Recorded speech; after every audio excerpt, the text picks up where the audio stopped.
Yes, this is part 3 of the chapter System of Particles and Rotational Motion. So we have been discussing about the center of mass, okay, and we have understood center of mass is that point about which the entire mass of the body is assumed to be concentrated as if it was a point mass. And we have done so many questions, so many concepts. What happens if external force? What happens to the center of mass? The motion of the center of mass because of internal force. All that we have done. Okay. So let's now move to the concept of rotation.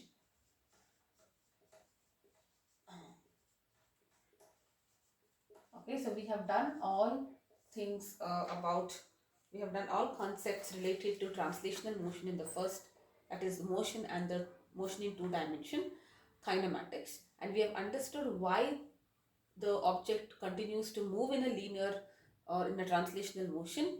That is the dynamics of that in the chapter Newton's laws. Correct. Now let us understand the concepts of rotation. Okay, concept of rotation. Alright, so let's first consider there is some mass like this. Okay, this is some body which is rotating. Okay, so whenever you say there is an object rotating, there should be the axis of rotation. Correct. So let us say now I can choose anywhere. Okay, so let me say at this point I will choose this to be the x-axis, this to be the y-axis, and this to be the z-axis. Okay, now it's not necessary that this should be x and y always. It can be y also, no problem, whichever you want. Okay, so basically all the three axes are perpendicular to each other. It is your choice how you want to choose x, y, and z. Okay, so anyways, it doesn't matter. So the axis of rotation is like this. We mark it like this. That means if this is axis of rotation, the object is rotating around this like this. The entire object, it's rotating like this. Okay, so or maybe I'll just take this book to tell you the object. If you consider this line on the blackboard, that is this plane, this line here to be the axis of rotation, we say the object is rotating like this, correct, because it is rotating about that line. Alright, so let us say now we will focus on, this is a continuous system, right? So let us consider one particle. Okay, we will focus on one particle P here. Okay, so and what will be the, now this particle we have already studied that whenever there is rotational motion, all the particles will be in a circular motion. Different particles depending on their positions can perform a different circular motions. That means circular motions of different radius. Whichever particles are closer to the axis, they will rotate in small circles. Whichever are farther, they will rotate in big circles, right? So anyways, let us say this is a particle and let us say this is the radius of that. So let me say this is the center of that circle and this is the radius. Okay. Now what will be the direction? Let us, now it is rotating about this axis, right? Anti-clockwise, let us see. And let us say here it is moving in this direction. Okay, it's anti-clockwise. So what will be the direction of V? Now it is not upwards, it is actually, I want to say it's along the tangent. Okay, in 2D I will be showing velocity like this.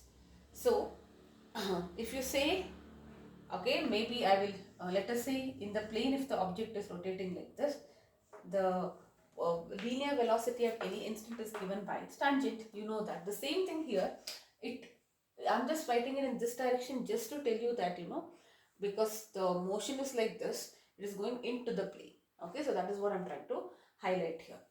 Now let us say after some time, this is the new position, P dash. Okay, and the angular displacement or the angle between the two positions, let it be theta. Okay, so this is what I have.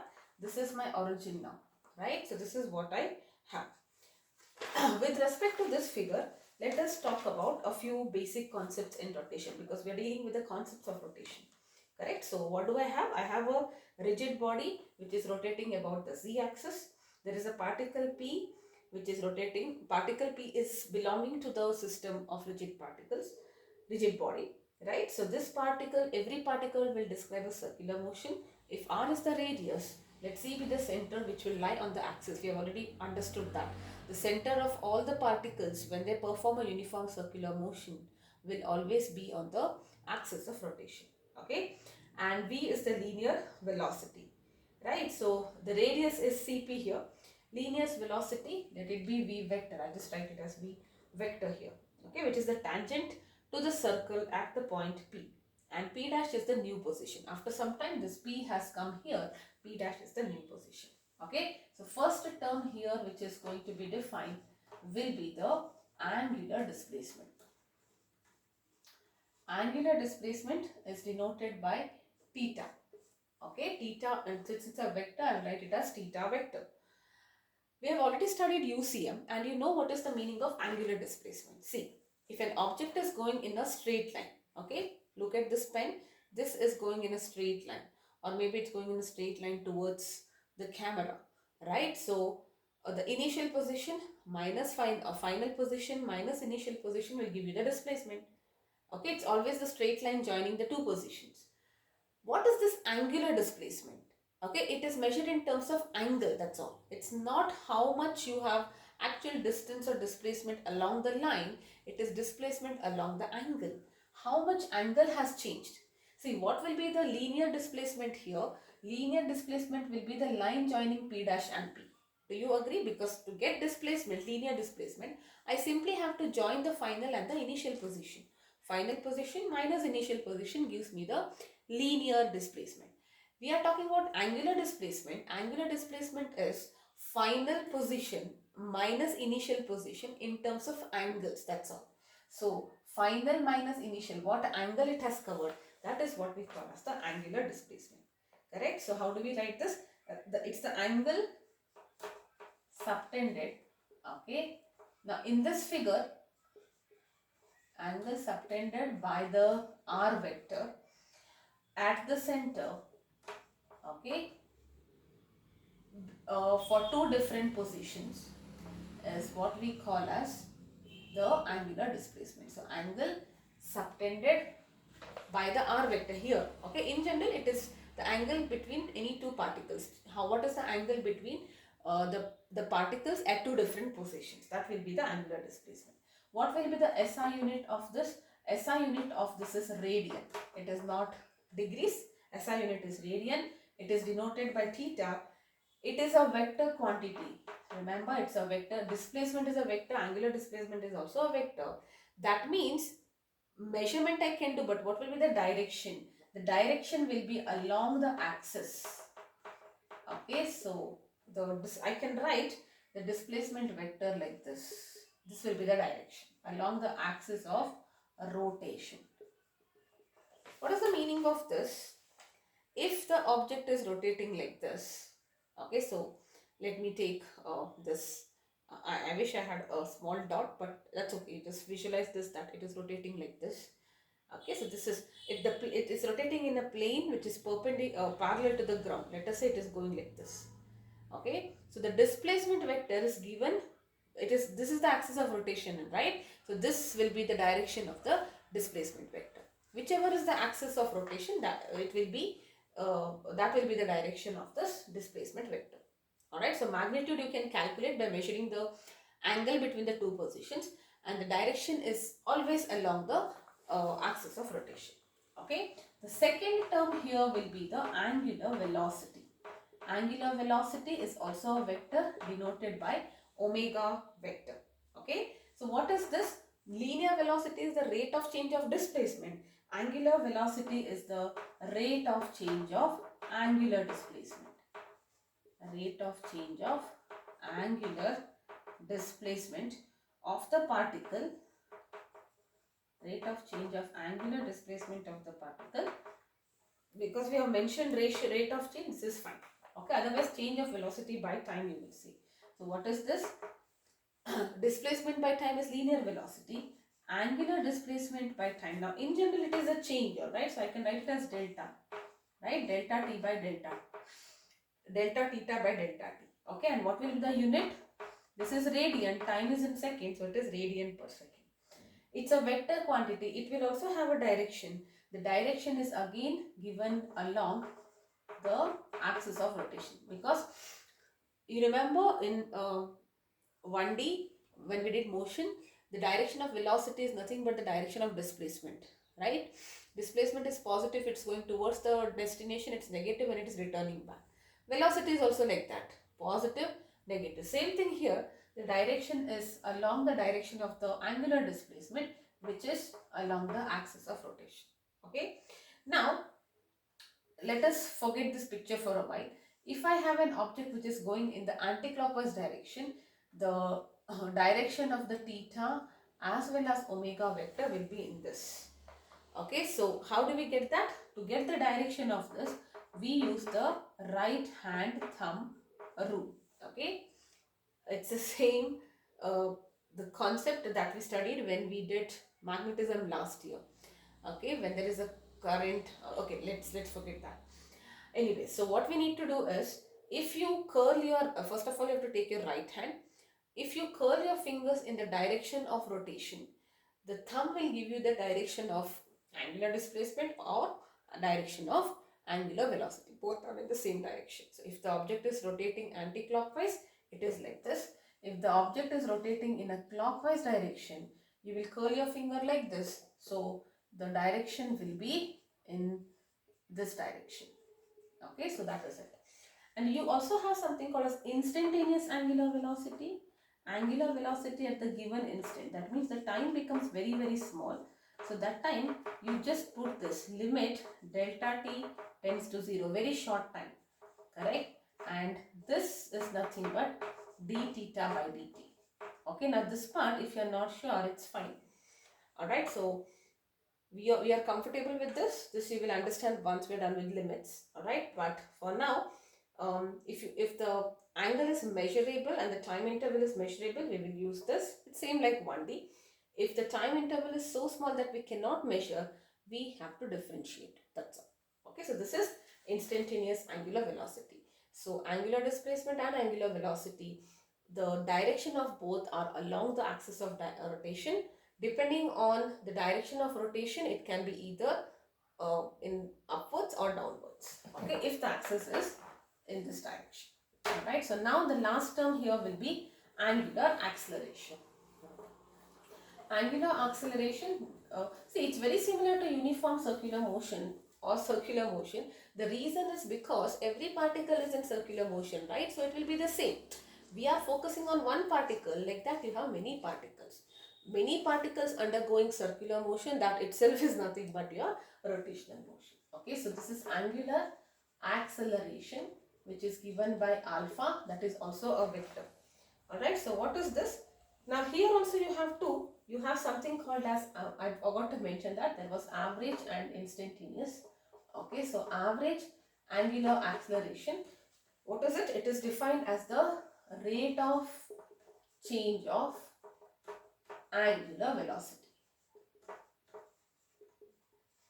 Okay, now how do you feel angular velocity? See, angular displacement means the particle from here, let us say it was maybe in the plane of blackboard, I'll be telling you. The particle was here, it has come here. How much angle it covered? That is angular displacement. To cover this angle, if I say t is the time taken, the angle covered by time taken will be the angular velocity, right? That means it tells you how quickly this angle is changing, okay, or how quickly it is covering that angle, okay, whether it is happening in 1 second, 2 seconds. That, see, velocity tells you about how quick something is happening, right? If you're walking really fast, it tells you that, you know, your velocity is high, or if you're walking slowly, it tells you the velocity is low. That's how you feel velocity. Mathematical part is there. It tells you that it is displacement over time or distance over time or change of position, whatever it is. Okay, but to feel it, that's how we feel speed, right? When you say something, his speed, he's walking really at a high speed, it's fast and it is slow, right? Here also, how fast is the angle covered, that is what is given by the angular velocity. And how quickly the angular velocity is changing, that is given by angular acceleration. Okay, let us say there is, see, angular acceleration is only defined whenever there is change in velocity. Let us say from here to here it takes 2 seconds. From here to here 3 seconds. There is a change in angular velocity. That change over time is what we call as angular acceleration. So what is that? Angular acceleration alpha. Average is delta omega by delta t, And what will be the unit of this? This will be radian per second square, because this is radian per second, so it is radian per second square. Okay, now direction is also along. Now I'll tell you direction part. Before that, we will talk about instantaneous angular acceleration. Instantaneous is at that given instant. You just have to write alpha is equal to limit delta omega by delta t, where delta t tends to 0, which is d omega by dt. This part you leave for now, it's fine. Alright, so instantaneous is a very small time frame, so you write d omega by dt. Okay, radians, the units we have done. Now the direction also is along the direction. Here be very careful. The direction of alpha, because it's a vector quantity, is along not theta and omega. It may be, but it is along change of velocity, not just velocity. Alright, so just remember that in which direction the velocity is changing, the acceleration will be in that direction. Alright, so these are the concepts, basic concepts of rotation. You should not forget this, because we will be dealing with these quantities henceforth. Okay, so you should have a clear picture in mind about what is angular displacement, what is linear displacement, what is linear velocity, what is angular velocity. Linear velocity means displacement over time. This is angular displacement over time. What it means is how quickly is the angle changing from this position to that position, right? So that is what. Okay, now let us quickly do relation between angular and linear velocity.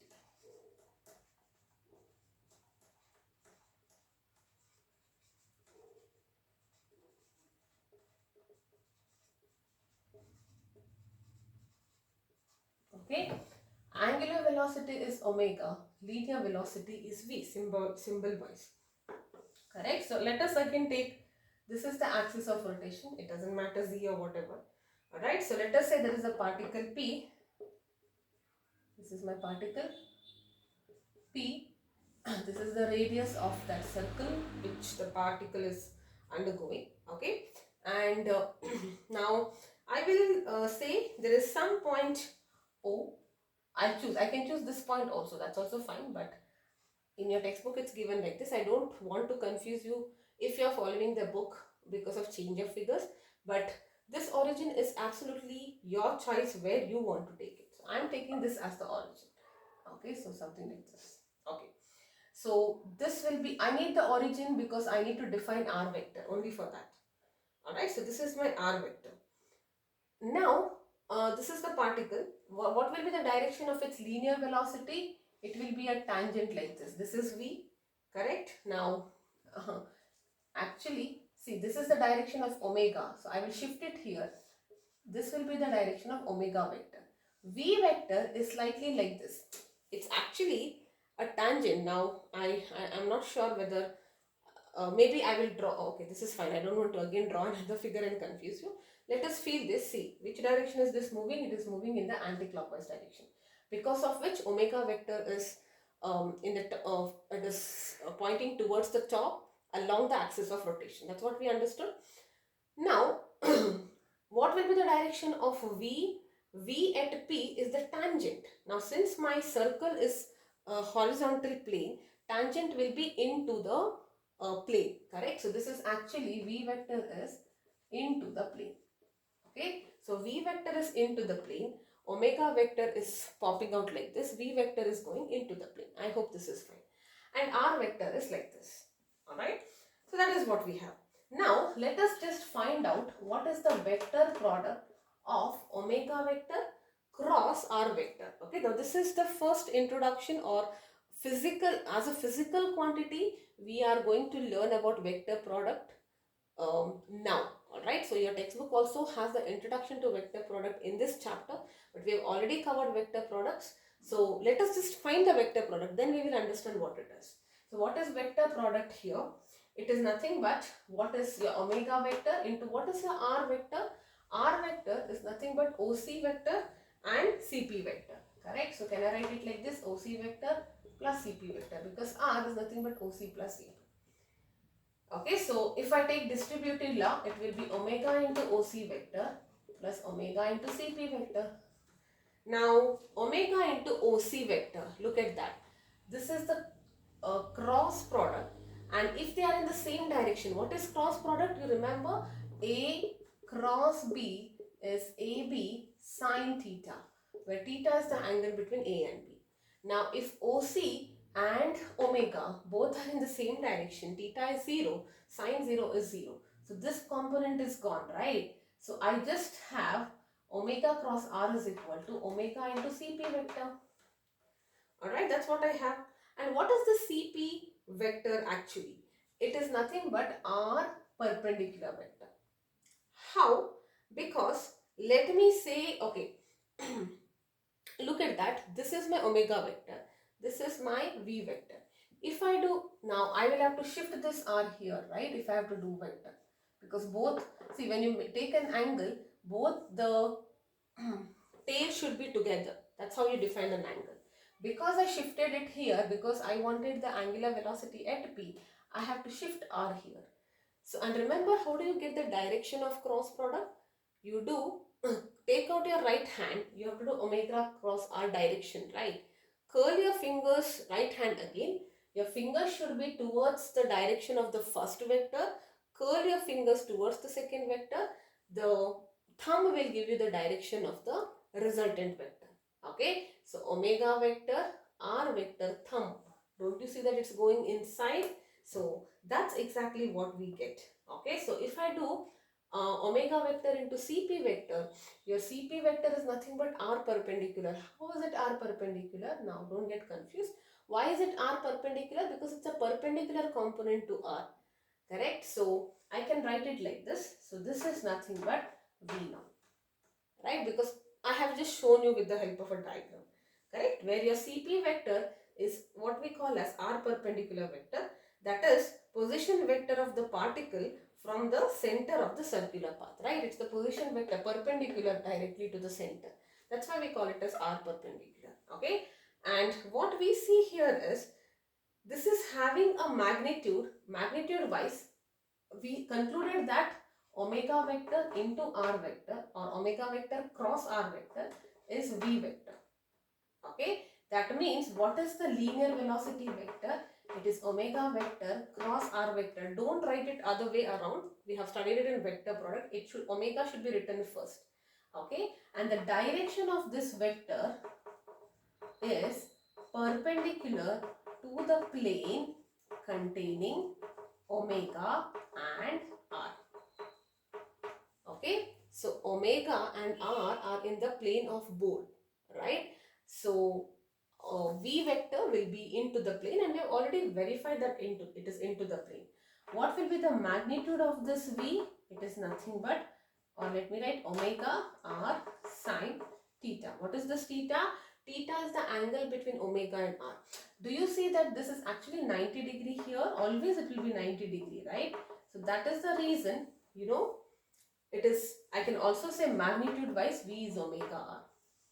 I can omit the sine theta because the theta r is all, the theta is always going to be 90 between omega and r. It's always going to be 90. Alright, so yes, that's about it. So this is the derivation. So what you should know, this linear velocity is omega into r. We already did this, but vector form, see, when you write it magnitude r omega omega r doesn't matter, but in the vector format it has to be like this, whose magnitude is given by Vr sin theta or just Vr. Direction is given by right hand thumb rule, or it is inner plane which is containing the omega vector and the r vector perpendicular to the plane.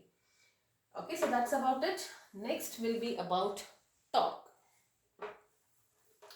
Very interesting topic. This is going to be torque. So the first time you'll be learning about torque. Okay, so you have learned about force. Torque can be considered as the rotational analog of force. Just like how force is there for a linear motion or a translational motion, for whatever force is causing the rotation, that is what we call as the torque. Okay, so torque is also called as the moment of force. Don't get confused, it's the same name. Moment of force. It is not equal to force. Okay, because force is a term which is used for translational motion.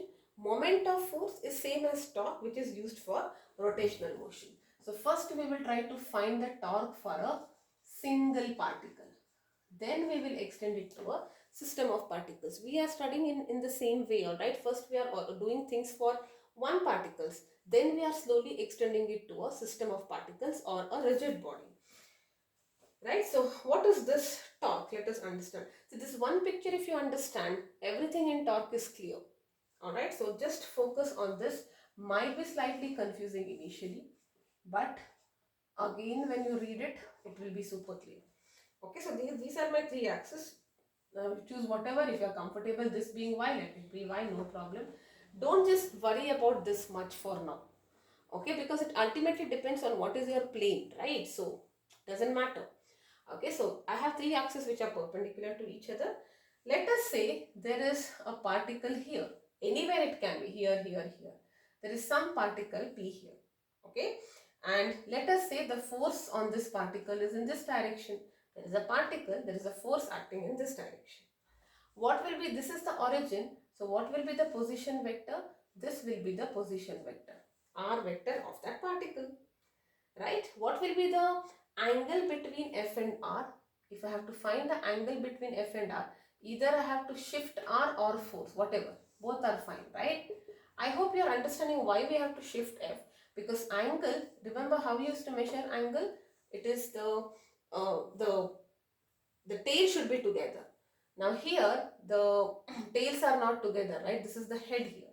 That's why either you shift F or you shift R. I am just shifting F here. So this is your theta now. Alright, so this is theta. Okay. Now let us try to find out what is the meaning of torque. Okay, so this is my figure. Whatever I require, or maybe I can do it here.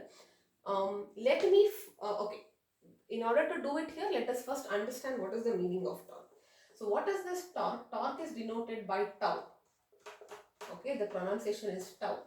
Just a line and an arc like this. This is what is tau, symbolically. Okay, so this is force which causes a now this is just the understanding. Okay, rotational motion. Force which is responsible for rotational motion, or if there is rotational motion, the rotational force, I mean you can talk in terms of like that is what we call as torque.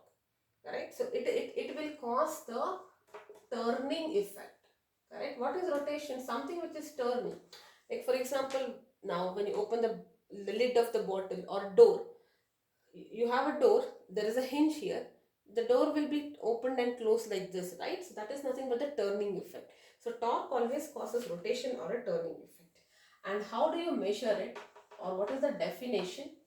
Torque is mathematically the product of force, okay, product of magnitude of force and perpendicular distance of, this is very important, okay, I'll tell you what it is, line of force from the axis of rotation.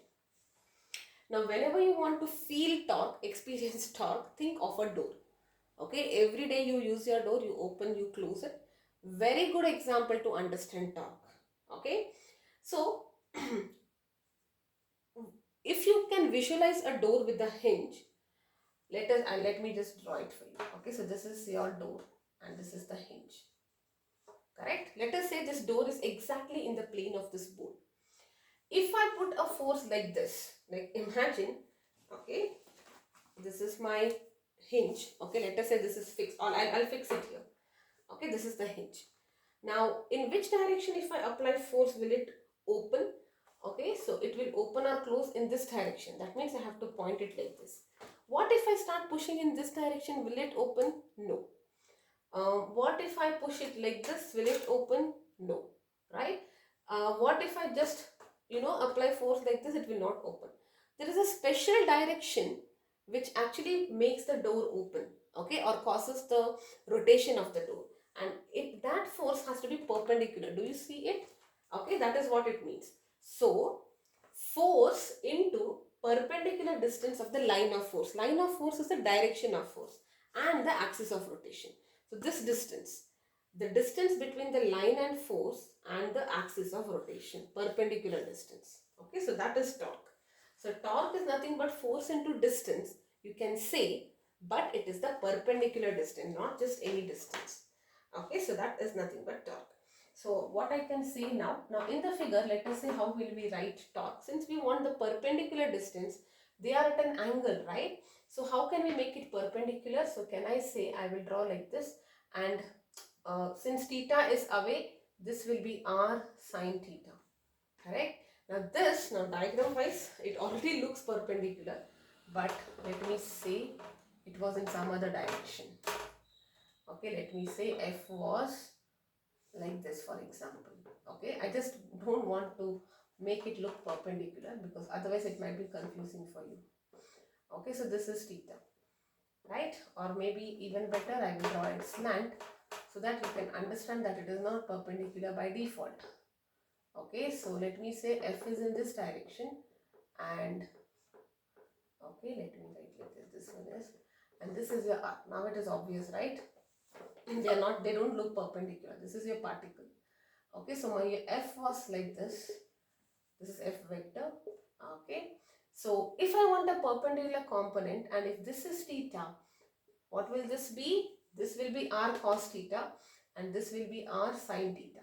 Since it's the perpendicular force which is responsible, I have to talk in terms of r sin theta, right? So I can say force into perpendicular distance, right? So, or let me write it like this, r sin theta into force, magnitude wise. What will be the vector form of it? It will be r vector cross f vector. Okay, so we just now did for linear, what is that? Linear velocity. It is omega cross r. Here it is r cross f. Please remember this. You cannot interchange it. The direction will be opposite. Vector product, you have to be careful. Okay, why? Because magnitude wise tau will be nothing but r into f into sine theta. Correct? So that's what we have. That's the reason we could write this in the vector form. Okay. So what is the direction of tau? Again, the direction of tau will be perpendicular to the plane containing your f vector and r vector. Now, if I say this is the plane which is containing blackboard, right? How do you get it? This is r cross f. So your right hand towards now, please remember, you either have to extend this or let us write see here, because the angle should be where the both the tails are meeting, right? So my theta is like this. I have to I cannot use this way, I have to use it this way. My fingers pointing towards f, curl it towards r. This will give you the direction of tau. Now however you want to draw, it's okay. All right, it is basically into the plane. Okay, into the plane, this and perpendicular to the plane. Okay, so that is how you are getting it. Now what will it be? What will the unit of this? Now it looks like it's force into displacement, so it looks like work.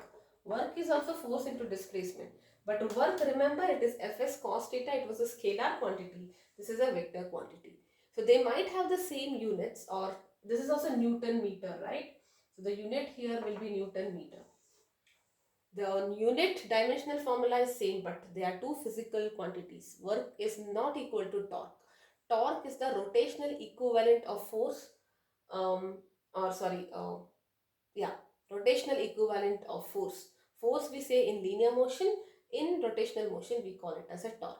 But there is a special catch here. Not all forces cause rotation. Visualize your door. Try to open the door by putting force in all angles. Not all the forces will lead to the turning effect or rotation of the door. Only if the force should never pass through the axis of rotation. Okay, I hope the force cannot pass through the axis of rotation. If your force is passing into the hinge, through the hinge, it will never open, right? Very, very simple thing. So, see this, if you're if your force is like this, it will never open, correct? So it is the perpendicular component of the force and the axis of rotation which is responsible for the torque. Okay, now what will be the torque due to a system of particles? We are talking about one particle. For one particle we said tau is r cross f, right? So we said tau is r cross f. Let us say there are many particles like mass m1, m2, m3 and so on.